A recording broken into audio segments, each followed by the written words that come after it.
Technology integration is very imperative for the educational system today. Our students are digital natives, which means they've had the technology at their fingertips since birth. They've been using it. Some of them have an extensive background, extensive knowledge, while others do not. And so it is our job as educators to actually give them the tools, whether it's a small sample, but give them the tools that's needed in order for them to be successful beyond college. They need to know how to use the technology when they get to the workplace because it's there. Doesn't matter where you work. So let's think of the instructional part of it. Come up with your learn objective. Use that learn objective in order to facilitate the discourse and facilitate discussion. And you will notice that those students that usually don't speak in class, they usually don't have anything to say because they're just a little quiet, while you have some that speak too much. You will notice that those students that don't speak much, they'll have something very important to say, and they continue to have that conversation using that technology. So it actually makes that child, it brings out the social part of that child.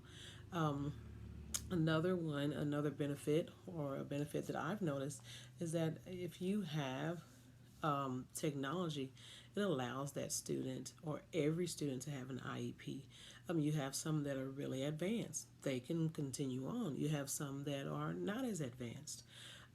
They have the opportunity to have the actual assignment tiered and leveled based on their competencies. And those that are advanced, they can just continue to progress, but still they're at the same, they're working on the same learning objective. It's just one is actually extending and advancing while the other is catching up. Now, does that hinder a teacher from instructing and giving the time? No, that does not. But um, with an effective plan, you can still get that done. Every child can succeed. What are the barriers? The barriers within my class right now, within my current situation, is that I do not have the basic technology that's needed just for daily instruction in the classroom. I don't have a projector. I don't have a document camera. We just have calculators, TI Inspire. So I find myself illustrating the processes and the steps of using the technology or using the TI Inspire based on whatever the question is. Unfortunately, I cannot model question analysis. I cannot show them the steps that they have to take in order to analyze a question, because I can't write every question on the board and then show them the strategies that they must use. So that's a barrier that I have. But the students, they look at the poster, they follow my illustration. Yeah, there's still some students that just don't understand what's been written on the board. So being able to actually model would be a plus, So that is a major barrier that I find since I've come to this district. It's a newer district. So last year I had everything, had all the technology, everything, like wireless, everything. I get here and I don't even have a projector. So that's a struggle for me because I'm a tech person. I love technology. How can I get over the barriers? Is there a way of getting over that barrier that I have? It's a small barrier. Not saying that I have never gone through the situation of not having the technology for the basic processes. It is a barrier, but it's still achievable for me to get over that barrier.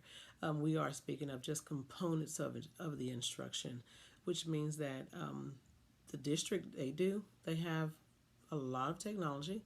They are definitely focused on technology. It's just my campus that don't have it.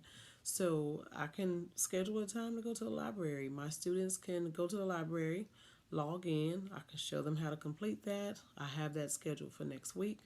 Complete your assignment, complete your assessment. Let's go through processes little by little. We're not going to take a big bite out of instruction, but small steps, one by one. We're going to begin with just a simple assessment. Um, I'm going to show you how to answer 10 questions. Once I show you how to answer 10 questions on an assessment, go ahead and send that in, get it graded, get feedback. Let's have this conversation the next week. we'll come back for another component of the instruction. And we'll just keep building on that until the students understand that they do have the technology available for them to be successful, not just within the classroom, but beyond the classroom. So, step by step, day by day, process by process, each and every student can be successful despite the barriers that you have. You just have to find a way to overcome it. So, with that being said, technology, again, technology is very imperative. Despite the barriers, you can get around it.